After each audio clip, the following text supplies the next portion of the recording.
All right, thank you so much. Great to be back at McNally Smith College of Music, and we love partnering with McNally over these Minnesota Music Summits. So, if you're wondering, what is the Minnesota Music Coalition? It pretty much says it on that banner. Connecting and supporting Minnesota's community of independent musicians, and what that means is we give artists the skills, resources, and opportunities to have more successful careers. And if you're a student, that means we can help you both in conjunction with what you're learning here at McNally, as well as when you graduate and you're out there trying to make a living as a musician or as an industry professional. We can help you with those skills. We do musician mentoring, we do workshops, we showcase Minnesota music, and we're advocates in the community on your behalf. And one of the programs we do every year is this 3-day Minnesota Music Summit. This is our 6th annual. Every year it grows and gets more and more exciting. And during the day on Friday and Saturday, we do these workshops, mentoring sessions, and these keynote conversations. And this year we have a lot of exciting ones. We have 2 more keynote conversations happening in the auditorium tomorrow. And for McNally students, all the daytime events are free. So you can check out the schedule out at the table if you want to see what you can attend. And we hope to see you at those events. And you'll see there are some workshops following this in room 70 for those of you who are here for the summit, as well as students and staff. Room 70, we're going to be having some workshops from 1 to 3 relating to music and film, and that's sponsored by the Minneapolis-St. Paul International Film Festival.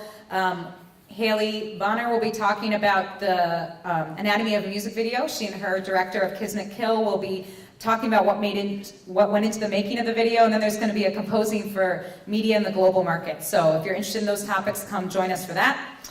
I do want to thank our sponsors for this great 3 days of music, workshops, panels, and performances. And mainly I want to thank the Metropolitan Regional Arts Council, and which gets money from the State Arts Board, which puts on this wonderful event and makes it affordable for us. And also all of our partners, obviously McNally Smith, Amsterdam Bar and Hall, American Composers Forum, KFAI, Catalyst Music, the Film Festival, Summit Brewing, McKnight Foundation, and the Cedar Cultural Center. And we're so happy to partner with them once again. They do so much in the community. They're a nonprofit music venue in Minneapolis on the West Bank. And one of the things that it really makes their venue unique, aside from being a wonderful, amazing sounding room that brings in all kinds of music, is that they have been a real satellite in the Twin Cities for bringing in world music and shining a spotlight on musicians who might go otherwise unnoticed or not have the right space to perform in. And they've been great about reaching out to different communities, and one of the best examples of that is Grace Evanson, who books most of the talent at the Cedar Cultural Center, and she's going to give us a little intro of our special guest speaker today. So please make her welcome.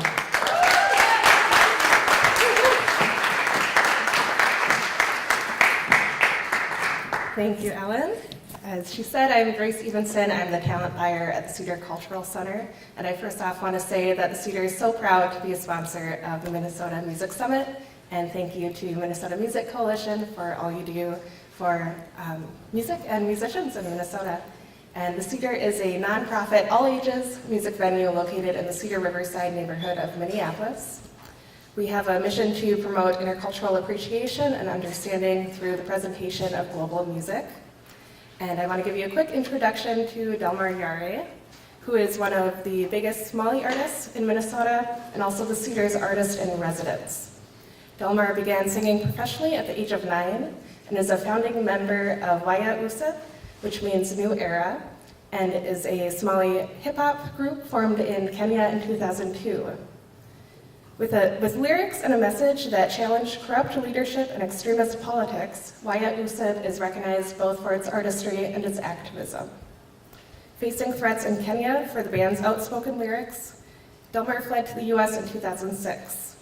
Settling in St. Cloud, he and other Somali singers founded North America Superstars, which is a local collective performing in various configurations in the Twin Cities and beyond.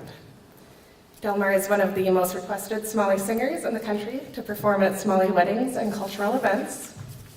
He performs at over 100 events per year, primarily in cities around the country with significant Somali diaspora populations. Dalmar has also been a key figure in the Cedar's Minimo program. Minimo is Somali for Unity, and the purpose of Minimo is to build knowledge and understanding of Somali Muslim culture through music with residency activities. So we do public concert performances and workshops, educational programs, things like that. And as our artist in residence, Dalmar has been part of several residencies. Dalmar also hosts the Cedar's web series, Grace and Dalmar Show, with myself, which you can find on Facebook and our YouTube channel. Recently, Dalmar has played venues like First Avenue and the Minneapolis Institute of Art as part of Ambassadors of Culture, supported by the Minnesota State Arts Board Folk and Traditional Arts Program. Ambassadors of Culture is a cross-cultural collaboration between Dalmar and Holly Muniz, with support from Martin Dash, Jim Anton, Zach Bros, and Kyle Burby. The group tells traditional and modern stories with the sound of Somali music, mixed with a dash of reggae, pop, and indie rock. You'll get a chance to see them live at the grand finale concert on Saturday, and believe me, you don't want to miss them live. It's been an incredible journey working with Dalmar over the last few years, so please welcome to the stage, Dalmar Yare.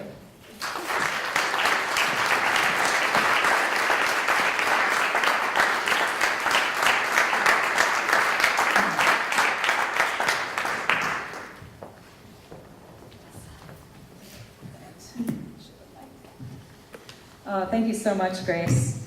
And again, we're so happy to have Dalmar with us.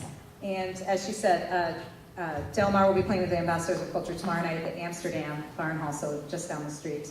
We're very excited about that. And I'm so excited to have you here. Thank you, I'm so excited. I perform mostly a couple thousands of people almost every month, but I've never seen myself shaking. But I've got a little bit, I see myself shaking. But Grace, as you said, we got this. Let's do it. Wonderful. Well, clearly you are dressed for the part.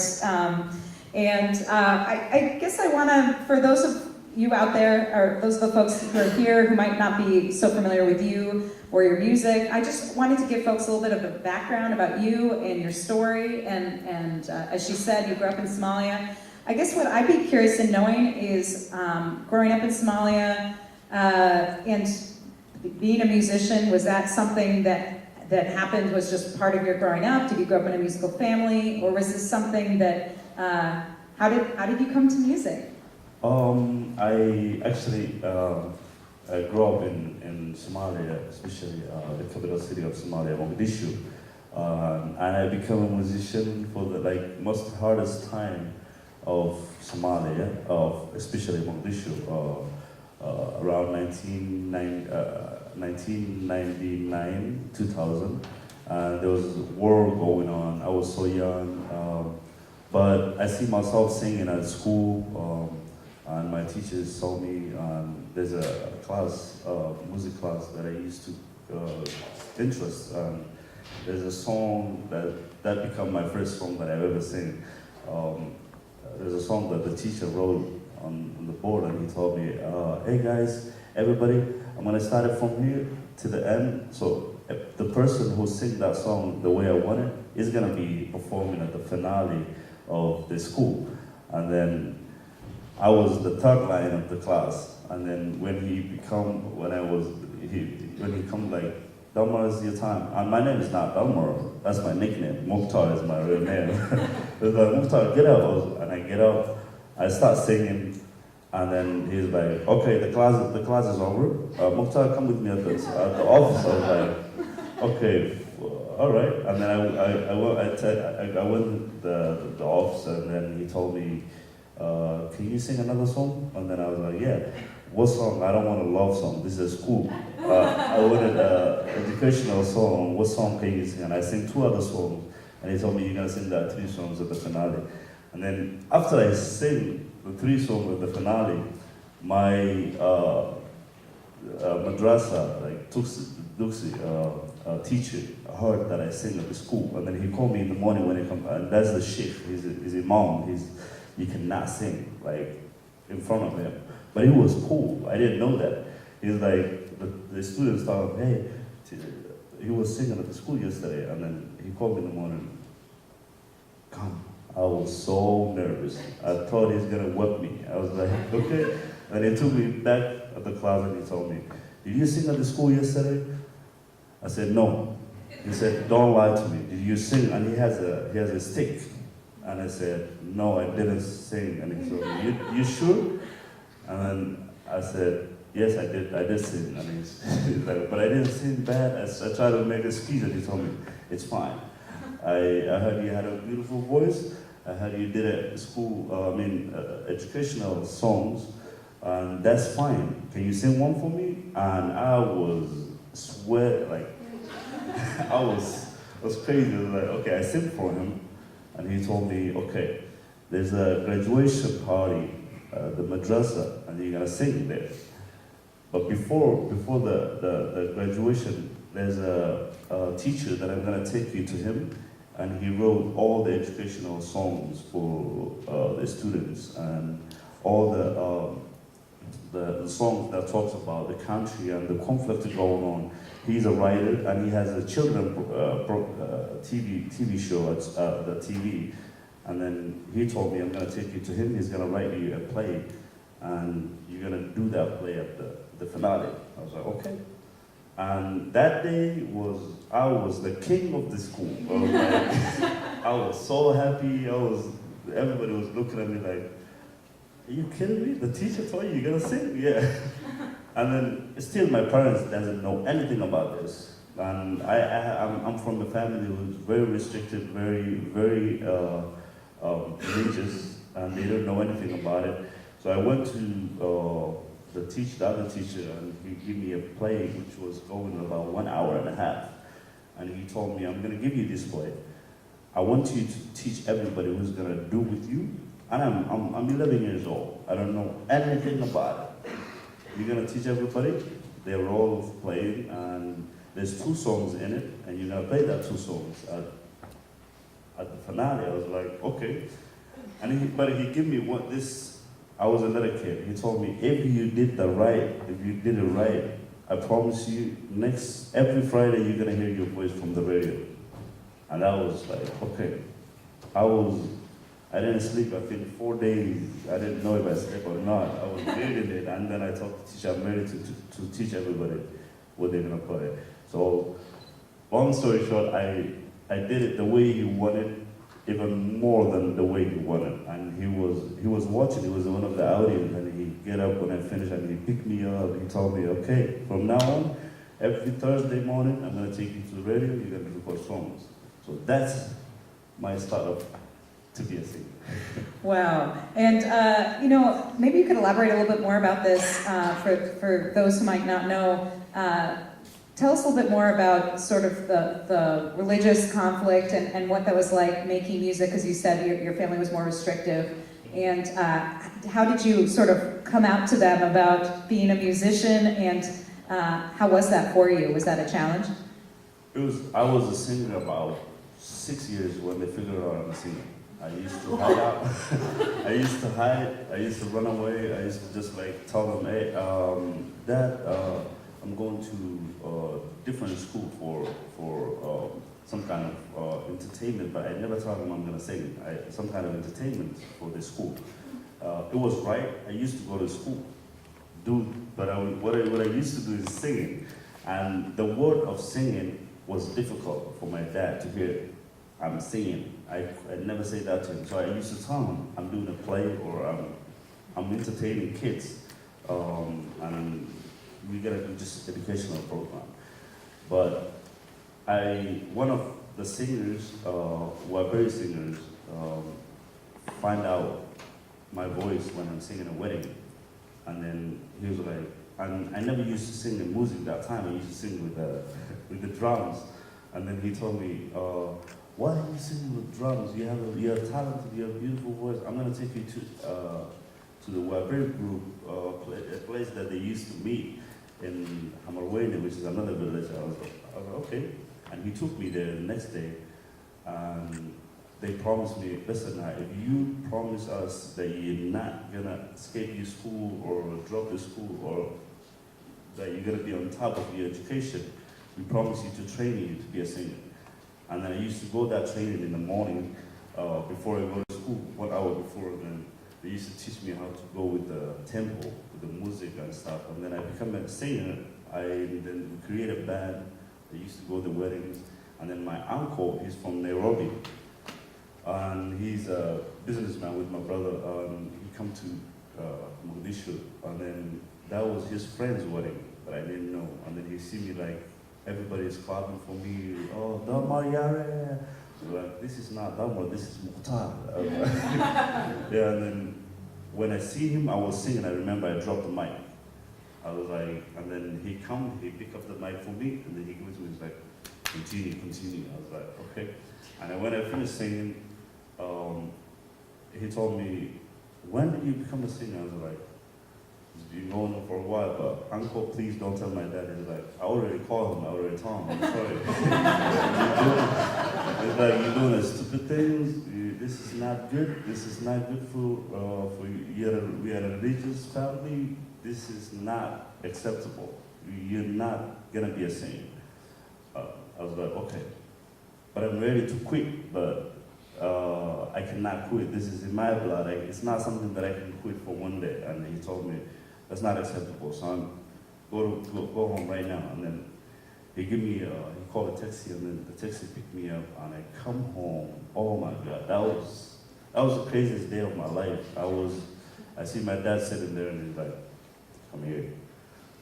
And then I come, and then he told me to pray, and I prayed. He told me to sit with me, and then he tried to tell me softly, this is not good for you, it's not a good thing to do, you're not a singer, that's not a tradition of our family, it's not to be a singer. And then I told him, okay, Dad, I promise you from now on, I will never sing. But tomorrow I have a wedding, I know that. I didn't tell him. And then in the morning I went to school. After school, I just went to my wedding. I come back, and I see, when I come home, I see the whole family packing my stuff. And they're not talking to each other. Like, can somebody tell me what's going on? And then my sister told me, you're leaving tomorrow to Nairobi. I was like, no. And they told me, okay. So my dad and my mom come to me, they said, either you take your bags and go to Nairobi to finish your school, or either you take your bag and get out from the house. I'm 12 years old. And I decided to get out. I was away for about 1 year I was just sleeping with my friends and stuff. It was a crazy time in Mogadishu. Like, killing was like easy. Like, can you imagine 12 years old, I see dead bodies on the streets every morning. And then I decided to chase my dream of singing. And then, but I couldn't continue. I was crazy, I couldn't continue doing it. I couldn't continue being sleeping with my friends. One day, one of the families, they're gonna chase you, like, oh, go find another place to sleep, or one day you're gonna find it. And then I decided to come back home and I told them, Dad, I quit, I'm going to Nairobi. And then they sent me to Nairobi. I come to Nairobi, I talked to my brother, he told me, you choose one of the two. Be a businessman. I will give you. He's a millionaire. I'm gonna give you one of my businesses. Run my business, or go to school, finish school. I promise you, any university that you want in this world, I'm gonna take you to. I was like, okay, I'm gonna finish the school. And then, but I told him, listen, if I see where 2-3 Somali people are, I cannot stop myself singing. But you have to take me a place that I cannot see a Somali music. And then he took me to Tanzania. I finished the school there. I come back to Nairobi, there's nothing to do again. And there's a lot of Somalis there, a lot of musicians. The musicians look for me and like, a little kid that used to sing in Mogadishu, come here, man. And then that's the time I met Xiisoleh and Waraysi. We create me and Xiisoleh and then create a group called Waraysi. But I used to be a singer. I used to sing and record the songs, but nobody knew my face. Somebody else used to come to the stage and sing. And just act like they're singing. That was my voice. I used to record the whole song and bring them. And then after the family see all that struggle, one of my grandfathers, he's dead now, he was the key of for me to be a singer. He come and my brother called him and told him, we cannot stop this guy. He's doing this bullshit thing, singing, and maybe he will listen to you. We want you to talk to him. And then all the family come together. They call me. But I decided that day to tell my family I cannot quit singing. But before I ever say that, my grandfather told me, hey, what are you gonna do? Well, what do you do? I was like, what do you mean? And he's like, do you, like, he joked about it. He's like, do you do la la la la la la? That means that you're a singer? I was like, yes. He's like, okay. And he asked, like, other old guys, what do you guys call me here to tell him? That we're gonna pray for him to stop the singing, and we want you to help us that. And he said, listen to me now. Guys, you guys wrong. I'm gonna tell you one thing to you guys, and I'm gonna tell him one thing, and I want you guys to take my decision. And they said, okay. And he said, Dalmar, go ahead, do your thing, sing, but one thing I'm gonna tell you, don't waste your time singing. Just make it your second job. Don't make it your first. Don't make it your career. Don't make it your. I was like, okay, I accept that. And then he said, I'm gonna tell you guys one thing now. Pray for him to quit the singing, but do not pressure him to quit singing. And then that day, my brother and my family decided to not stop me singing, but just to pray for me to stop singing. So, I mean, I'm still singing. And interestingly enough, you are making a career singing, so Yeah. it's not like you, did you have any other jobs before you kind of started doing music full time, or were you always making music as a living?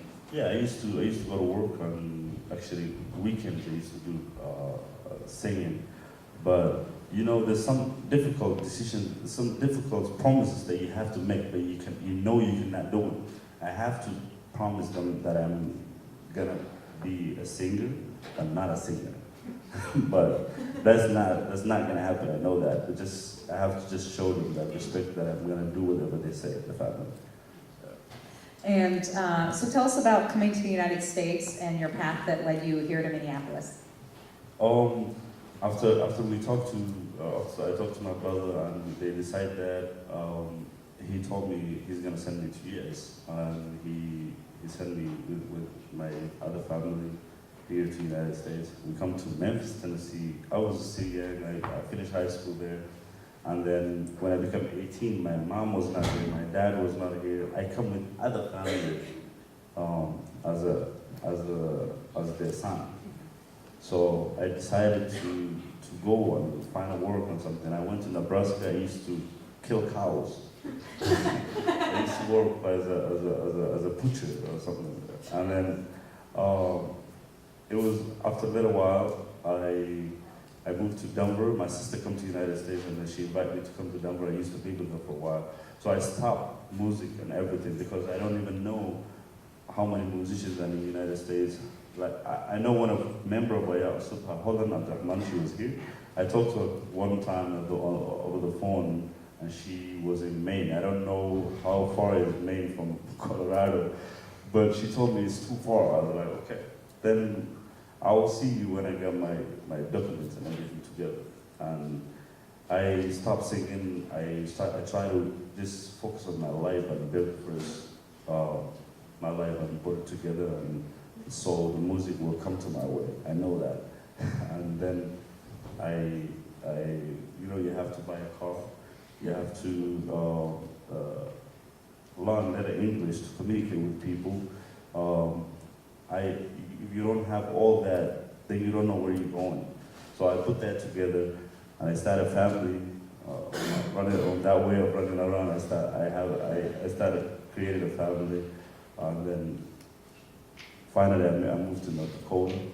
And when I moved to North Dakota, I found one of the musicians. He's a keyboard player. His name is Bakfad Arte.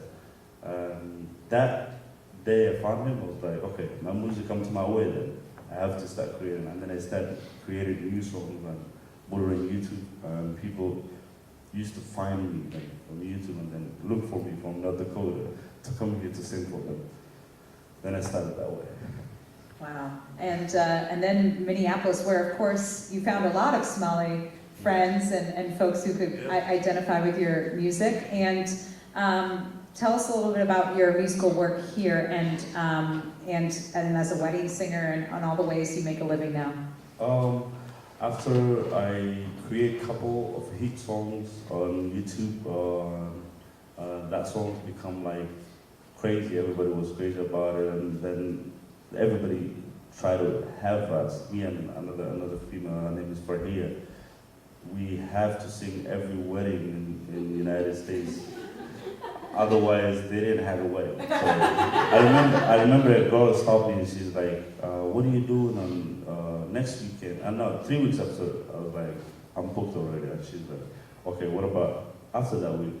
A week after that, I told her I'm booked, and then she asked me a couple weeks, and I was like, "I'm booked still," and I was.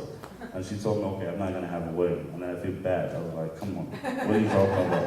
And then she told me, if you don't sing at my wedding, then I'm not gonna have a wedding.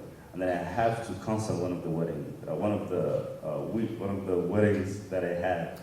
I told them, "Okay, I have to do something else." And then I have to send some other singers to that wedding, and I have to sing for her. So, and then.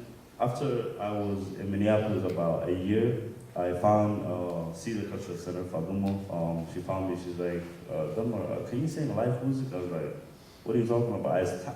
I started singing live, because when the government clubs, we never had a live band. So we used to go to like keyboardists, he used to create a music, he used to play the music, we used to get a CD as a music and then play every wedding as a karaoke, sing on top of it. So we never had a live music. So she told me, "Can you sing?" I was like, "Yes." And for, I think it was a fire benefit show, she invited us, me and Hodan, and we sing there.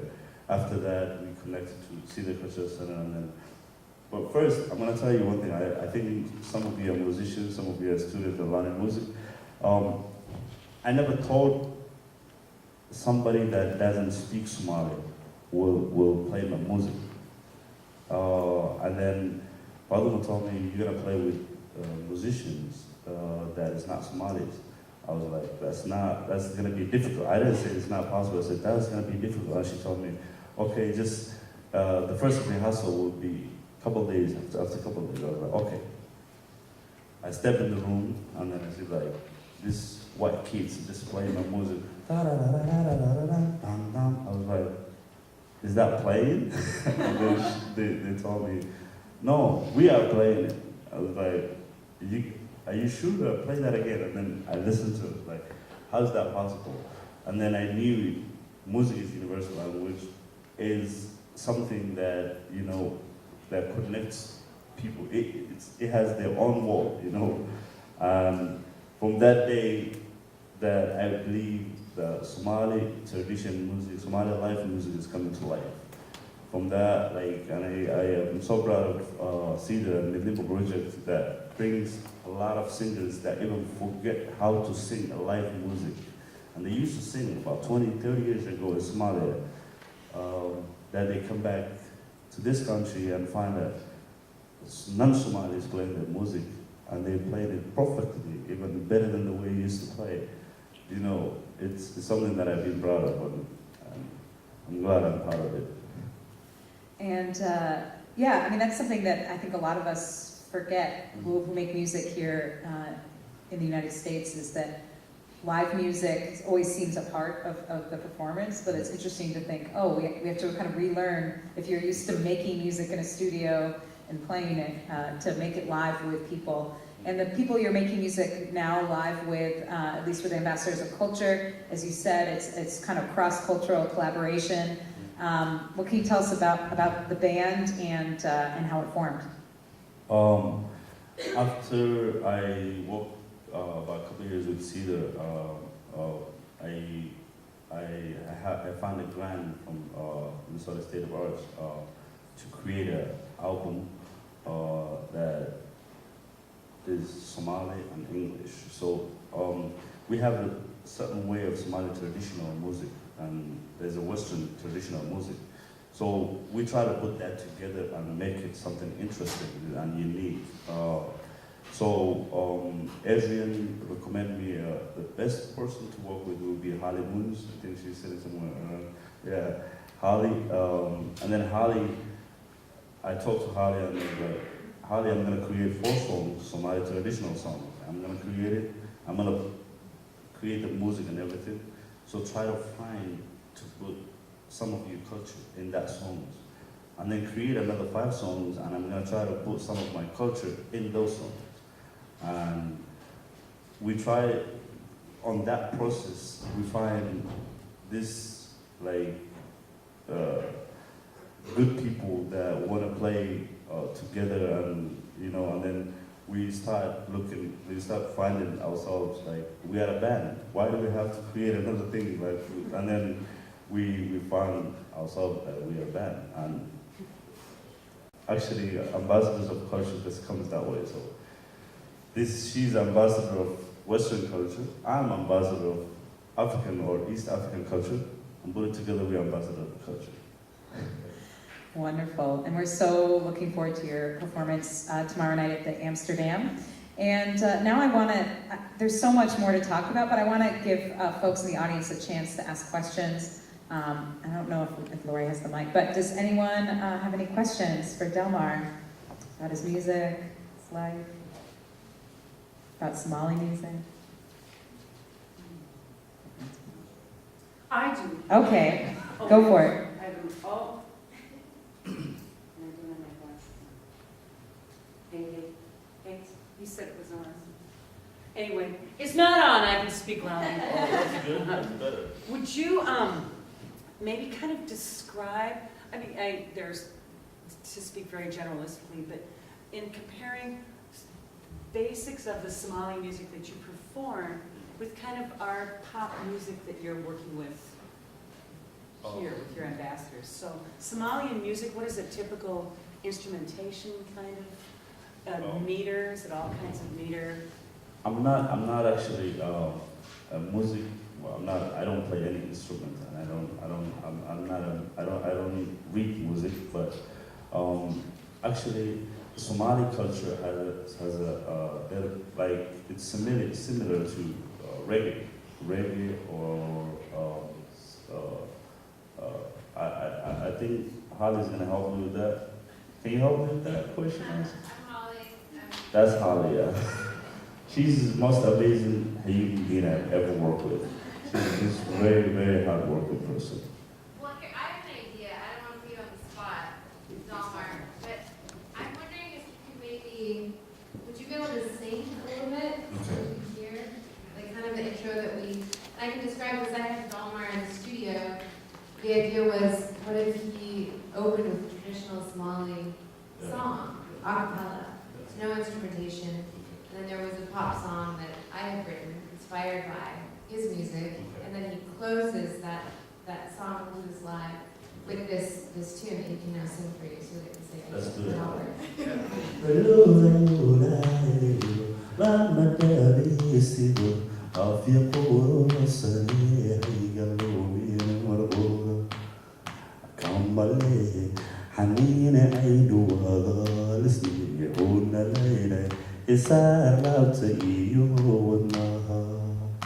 Sulahat suo ihano alanane Lumpia lapta igo Amo balung kaiga Dawe sulahat suo ihano alanane Lumpia lapta igo Amo balung kaiga dawe.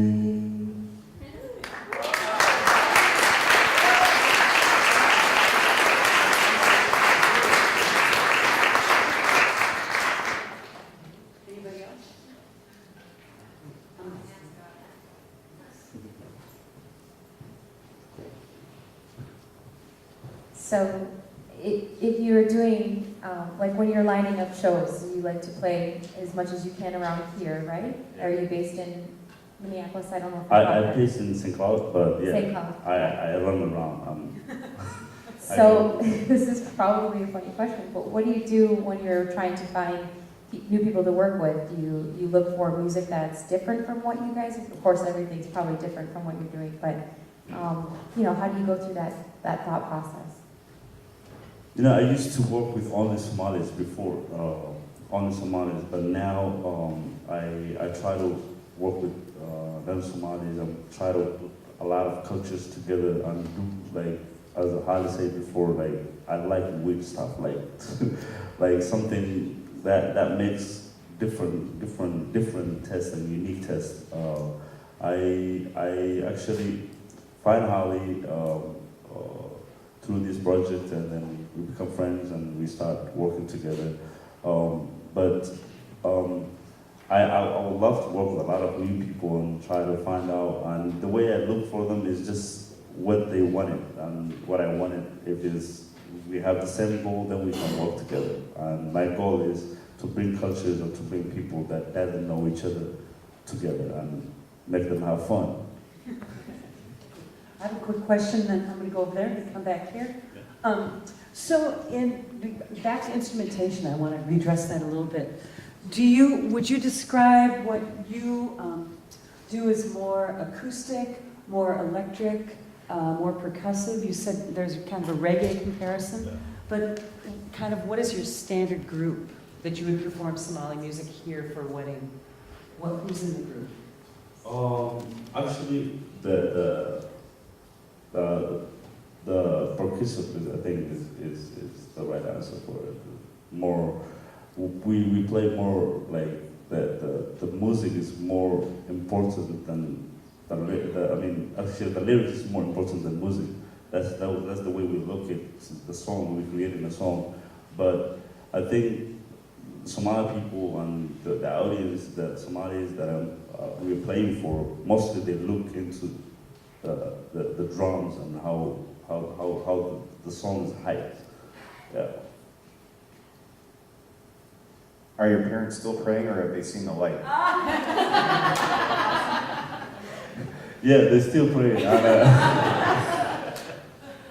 Yes.